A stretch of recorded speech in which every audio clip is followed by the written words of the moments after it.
ya belum menikah terjadi hubungan yang tidak dibenarkan, atau sudah menikah tiba-tiba senang lirik pasangan orang lain, dalam pekerjaan yang terlihat kok ini lebih baik, terlihat lebih memesona dan sebagainya, sehingga orang bikin ungkapan rumput tetangga lebih hijau, lebih ini, lebih itu. Ini provokasi dari sini.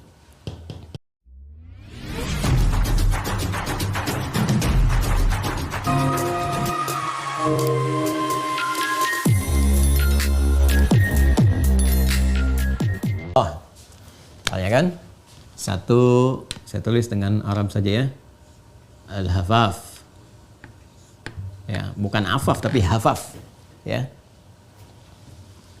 Kedua, ada lagi misalnya walhan. Walhan gini. Ada lagi khinzib. Ada yang menyebut khanzab. Ada lagi zalnabur. Zalnabur. Ada lagi mitras. Nah, ini yang paling banyak nih mitras sekarang nih. Ya. Ada lagi awar. Ya. Ada lagi dasim. Udahlah 7 aja dulu ya. Ini aja udah repot nih.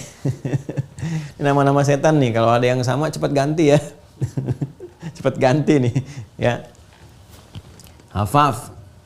Ini setan yang suka memberikan was-was pada penampakan berjudul binatang, ya, pada penampakan, ya, pada binatang-binatang tertentu. Di begitu lihat takut, was-was, langsung ini. Nah, itu apalagi kadang-kadang binatang yang nggak ada terus tergambar di benak kita itu, ya. Awas, ada ular berkepala singa misalnya kan, atau ada macam-macam. Ini kadang-kadang seperti itu. Ini setannya namanya ini hafaf. Ya. Setan-setan yang berwujud penampakan-penampakan dengan wujud binatang atau keadaan-keadaan binatang-binatang tertentu yang kadang-kadang bersuara melahirkan was-was tertentu. Bukan takut alamiah ya. Kalau mendengar suara singa itu takut, nah itu wajar, ya kan? Tapi kalau Anda tiba-tiba misalnya dengar desis-desis tertentu, tiba-tiba nggak ada sesuatu, suara kucing kok malah takut malam-malam meong gitu kan, tiba-tiba ada was-was apa. Nah, ini yang bikin was-wasnya hafaf. Ya, yang paling populer tentang keledai. Ketika keledai meringkik, nah itu suara setan. Dan seterusnya. Tapi apa namanya, itu ada babnya tersendiri, babnya. Nah, orang nggak ngerti nanti jadi bahan-bahan candaan atau macam-macam. Tidak, ada babnya sendiri. Kapan dia meringkik seperti itu, gitu kan? Ayam berkokok, suara malaikat misalnya kan, bukan suara pada kokoknya, bukan. Memberikan kesan bahwa ketika dia berkokok itu ada malaikat yang sedang turun atau menunaikan tugas dan sebagainya. Tapi berkokok seperti apa? Apakah ayam ketawa yang nggak berhenti berkokok menandakan malaikatnya banyak gitu kan, dan sebagainya. Nah, itu ada babnya sendiri, nanti dipelajari di bab tertentu khusus. Ya, yang ingin saya katakan adalah kembali ke sini, jika ada perasaan was-was kita pada binatang-binatang tertentu yang tidak wajar keadaannya, atau bahkan binatang yang nggak ada tapi seperti digambarkan ini dan itu, ini hafaf namanya. Ya. Kemudian walhan, setan yang melekat untuk menggoda orang-orang yang wudhu, ya, sering dikenal dengan setan wudhu, ya, memberikan was-was pada orang yang telah wudhu sampai ke sholat, Jadi saat dia telah berwudhu, ya, ditunaikan wudhunya, diberikan kemudian was-was, diganggu antara yakin atau tidak sebetulnya sudah berwudhu, batal atau tidak nih, ya, baru dia takbir tuh diberikan was-was, sebetulnya kamu batal tadi, sebetulnya begini begitu. Nah, ini tugasnya walhan di setannya ini. Ya, dan nanti ada babnya sendiri untuk mengatasinya. Ya, kata Nabi, kalau nanti ada yang memberikan was-was seperti itu dalam wudhu kita atau bahkan saat sholat, jangan langsung putuskan batal. Ambil yang paling yakin atau pastikan. Kalau enggak, kamu dengar kemudian suaranya atau kamu cium baunya, kata Nabi, pada yang sudah pasti ya sifatnya. Tapi kalau gelisah berkelanjutan, ambil satu keyakinan. Ya, yakin apa nih? Yakin kita enggak batal. Sudah selesaikan. Kalau kita sudah ambil satu keyakinan, dia akan tinggalkan. Tapi kalau kita terus pertahankan wudhu lagi, jadi permainan nanti. Ya, setan mempermainkan ini walhan. Khinzib. Khinzib itu, ada yang membaca khanzab, itu setan menggoda orang sholat. Ya. Jadi dia mulai tugasnya, dia berdinas saat orang mulai bertakbir. Jadi begitu orang takbir, Allahu Akbar, baru langsung dia bertugas itu. Kata Nabi, diberikan gambaran kepada kita, dia akan berkata, udhkur kata, ingat ini, ingat itu. Nah, makanya kalau Anda sebelum sholat, saya sering uraikan itu, kita bisa tenang keadaan itu, seakan-akan ingin fokus pada satu keadaan tertentu, kondisi tertentu untuk ibadah. Tapi begitu Anda bertakbir, itu baru takbir, langsung terbayang berbagai hal. Nah, itu yang bekerja khinzib namanya. Ya kadang-kadang masuk lewat ya uraian taklim juga, ceramah juga. Ya, begitu takbir merasa digoda, ingatnya Anda katakan khinzib. Nah itu setan juga tuh. Jadi mengondisikan supaya kita itu kehilangan keadaan kondisi khusyuk dalam sholat. Ini Zalnabur, ini setan pasar ini. Ya, kondisi-kondisi dalam niaga. Ya, pasar. Ya, kondisi kalaupun sekarang sudah jadi swalaya, supermarket, minimarket dan sebagainya. Ya, yang banyak tugasnya dia menjadikan yang tidak baik terkesan menjadi baik. Yang haram ya terkesan menjadi halal. Lalu kata-kata dimunculkan misalnya barang-barang yang kurang baik seakan-akan dikesankan baik. Awas hati-hati, ahli marketing tuh, sales-sales dan sebagainya. Ya, harus ada kejujuran. Jangan bekerja sama dengan Zalnabur, ini bahaya nih. Ya, memang kalau barang nggak baik, sampaikan kurang baik. Kalau bagus, sampaikan bagus. Kalau ada cacatnya, sampaikan dia ada cacatnya. Ya, jangan sampai barang kurang bagus, sampaikan ini bagus kok Pak. Kelihatannya aja seperti casing yang nggak bagus, padahal isinya bagus. Saya nggak begitu. Ketika dikemas kalimat-kalimat berbeda dengan kondisi aslinya, maka ini yang berperan. Atau melekatkan ingatan. Ya, suami istri main misalkan ke swalayan, toko tertentu, tas tertentu, ya beli enggak, tapi terus terbayang-bayang sampai ke rumah. Ya ini perannya ini. Ya, sampai mau tidur pun masih diungkit juga. Tadi tas itu bagus loh Pak gitu kan, padahal tas sudah banyak. Bapaknya bilang mah kan sudah banyak tas itu. Ya tasnya nggak penting, yang penting isinya apakah berkah atau tidak, mengantarkan kita pada ridha Allah atau tidak.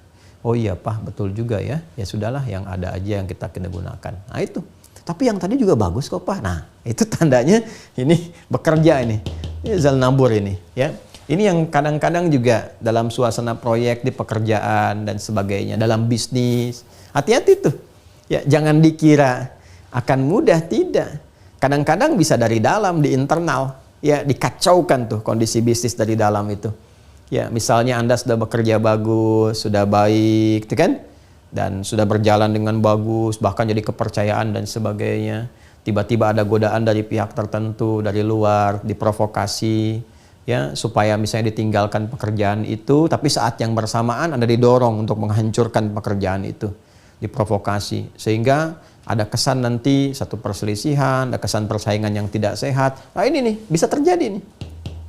Ya, permainan tender, permainan macam-macam muncul. Ini hati-hati, harus belajar nih fikihnya, supaya bisa mengentaskan itu semua. Ya kadang-kadang kita mendapati misalnya yang kita percayai baik-baik loh, tapi ternyata itu yang terprovokasi sehingga menghasilkan pengkhianatan dalam pekerjaan. Padahal sudah disupport misalnya, atau sudah diberikan fasilitas yang terbaik, tapi hancurnya tiba-tiba dari dalam. Ini harus belajar nih. Kalau pengusaha nggak belajar tentang ini, itu ada peluang terjadi. Jadi ketika bikin usaha itu harus paham, tantangannya akan ada ini. Jadi siap kita membangun tim yang kuat. Dan terus ya diberikan arahan, pencerahan. Ini bisa muncul dan terjadi nih.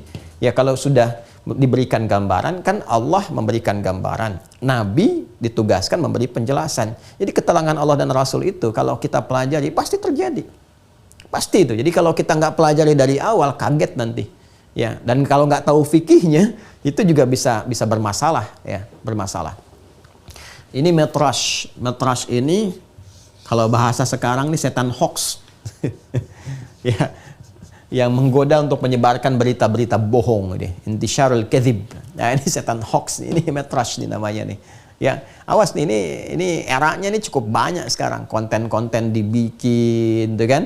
Yang nggak semestinya, kalimat-kalimat ditata atau macam-macam, atau mengondisikan sesuatu pada yang tidak benar demi tujuan-tujuan dunia tertentu dengan ini cara yang salah, cara yang keliru. Ini provokasinya setannya metrash ini. Hati-hati ya. Saya juga menyarankan dan juga memberikan pengingat ya. Kadang-kadang saya harus menegaskan. Ya, saya sudah menegaskan bahwa tidak memperkenankan untuk memotong-motong video. Jadi kalau mau belajar, teman-teman share aja supaya share-nya itu diarahkan kepada akun yang formal, yang benar. Untuk apa? Sebetulnya sih yang paling diharapkannya adalah untuk membentengi salah dalam menyampaikan sesuatu. Kadang-kadang terlihatnya bagus itu kan, terus dipotong nih. Yang jadi masalah adalah ketika saya menyampaikan sesuatu dan lengkap disampaikan, itu arah pembicaraan terukur. Ini kemana maksudnya? Jadi lengkap supaya bisa dilihat keseluruhannya. Ketika terpotong, itu sudah keluar dari konteks yang dibicarakan. Sekalipun mungkin yang dimaksudkan itu adalah kalimat-kalimat potongan baik, tapi ketika diletakkan bukan pada konteksnya itu bisa salah. Ya, jadi biasanya saya sudah briefing itu di admin, di teman-teman itu, ya di bagian IT dan sebagainya. Kalaupun ada yang minta izin untuk sharekan linknya supaya kembali melihat secara utuh. Ya, kenapa? Tadi untuk mencegah ini berperan. Dan seringkali itu terjadi. Banyak hal akhirnya kita harus mengklarifikasi sesuatu yang tidak ada sebetulnya. Kalau dikembalikan kepada utuhnya. Dan ini banyak terjadi sekali. Ada kasus dimunculkan ini, itu. Dan rata-rata menariknya itu ceramah-ceramah yang lama. Yang mungkin belum seperti sekarang keadaannya. Ada orang shoot pakai kamera tertentu, potong dan sebagainya dengan niat-niat yang Allahu a'lam.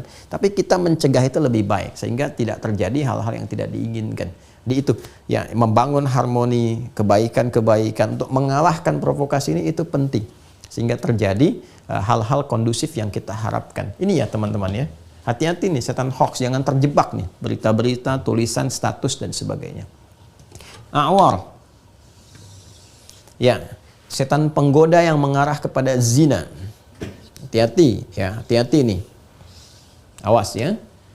Dan ini sesuai zamannya nih, sesuai zamannya. Ya, ada godaan-godaan klasik ya, baik anak muda yang sudah balik ataupun sampai ke orang dewasa. Supaya apa? Setelah terjadi hubungan-hubungan yang tidak semestinya. Ya, belum menikah, terjadi hubungan yang tidak dibenarkan, atau sudah menikah, tiba-tiba senang lirik pasangan orang lain, dalam pekerjaan yang terlihat kok ini lebih baik, terlihat lebih memesona dan sebagainya, sehingga orang bikin ungkapan, rumput tetangga lebih hijau, lebih ini, lebih itu. Ini provokasi dari sini.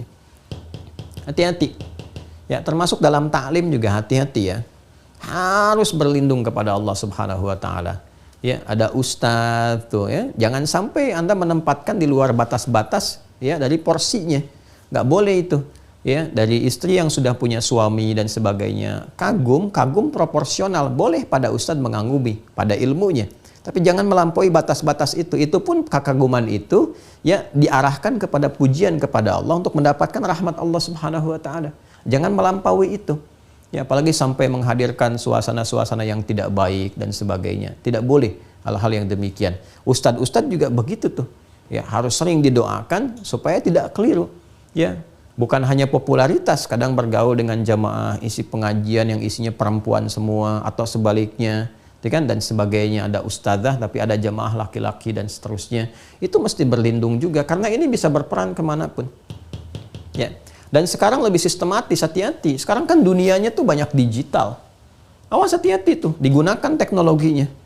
Ya, bisa dengan prostitusi, bisa dengan chat-chat itu yang pakai media-media. Betapa banyak kan orang kenalan-kenalan di Facebook, di Instagram, dari yang tadinya chat jadi cek, ya, check in, cek macam-macam segala rupa, jadi mulai zina dan semua. Ini awar ini. Ya, betul-betul deh pergaulan-pergaulan sekarang itu mesti berlindung. Ya, dengan cara-cara yang baik. Mohon kepada Allah. Minta kekuatan. Ini bahaya ini, ya. Nanti kalau sudah dibawa ke rumah, nah ini pengganggunya ini nih, dasim. Setan rumah nih. Setan rumah. Dia mengganggunya macam-macam. Ada yang berusaha memecah belah suami dengan istri. Yufarriquna bihi bainal mar'i wa zaujih. Ya, ini bisa mengganggu peran harmonisasi antara suami dengan istri. Bicara sedikit kok jadi ribut gitu kan. Kadang-kadang ada yang menggunakan dari luar, berperan seperti magic untuk memecah. Itu ada juga, itu ada di Al-Baqarah, Quran surah 2 ayat 102. Ya, kadang-kadang bikin nggak enak masuk ruangan, ada ketakutan tertentu. Ini yang berperan dasim nih. Dasim, ini ada babnya sendiri di rumah. Ya. Nah, ini diantara yang bisa saya uraikan. Nanti ada beberapa yang lain-lain lagi yang bisa kita kemudian gali lebih jauh. Ya, Kadang-kadang di berbagai aktivitas ya, di dunia musik misalnya tuh ada juga setan-setan yang melekat itu. Kayak mesti hati-hati, itu ada babnya sendiri. Ada babnya sendiri. Ya, terkait harta benda misalnya ada juga. Ya, kadang kan udah waktunya zakat masih ditunda-tunda. Ya, sudah tahu zakatnya di Al-Muharram, ditunda sampai Ramadan. Ya, kadang-kadang kesannya seperti bagus supaya pahalanya melimpah, supaya lebih banyak. Bagaimana kalau Anda meninggal di bulan Rajab? Ya kan? Sudah tertinggal 6 bulan itu belum tersalurkan. Sementara ada anak yatim, fakir miskin, menunggu hak mereka untuk didapatkan, belum tersalurkan. Ya, nah, ini banyak hal teman-teman sekalian, maka mesti hati-hati di antara jenisnya. Ini ada babnya sendiri. Ada babnya sendiri. Saya tidak menjanjikan, tapi nanti kalau sudah kita masuk ke masanya, kan kita terkurikulum di Mira itu terurut ya, supaya terukur gitu. Pelan-pelan nanti sudah masuk, kita bahas ini tuntas. Ya, tuntas. Saya masih ingat waktu di pesantren itu, waktu awal-awal masuk, ya kita berlatih supaya bangun malam, tahajud dan sebagainya. Terus baru belajar silat itu ya, waktu itu menarik tuh. Malam-malam tuh digoda, awas keluar. Ada nanti makhluk yang di atas pohon begini begitu. Itu saya sampai menarik itu saya untuk mengeluarkan segala kegelisahan dan ketakutan dalam diri itu, sampai saya katakan, kamu beraninya menggoda, keluar kalau berani. Saya udah belajar silat waktu kecil itu ya. Ya kan tahunya memang setan tuh menggoda. Setan tuh penakut. Ya, setan tuh penakut. Penakut. Ya, dia hanya bisa berkuasa pada yang lemah. Makanya menghadapi setan itu sederhana sebetulnya, karena kan sifatnya nggak maksa. Dia tidak memaksa. Dan kalau kitanya kuat, beriman, melawan, sudah. Ya, dia nggak punya kekuatan. Pada orang beriman, mendekat kepada Allah nggak ada kekuatannya, kecuali pada orang-orang yang lemah. Ya. Dan memang ingin menjadikan setan bagian dari teman kehidupan. Waliyadzubillah, kita berlindung kepada Allah dari sifat-sifat demikian.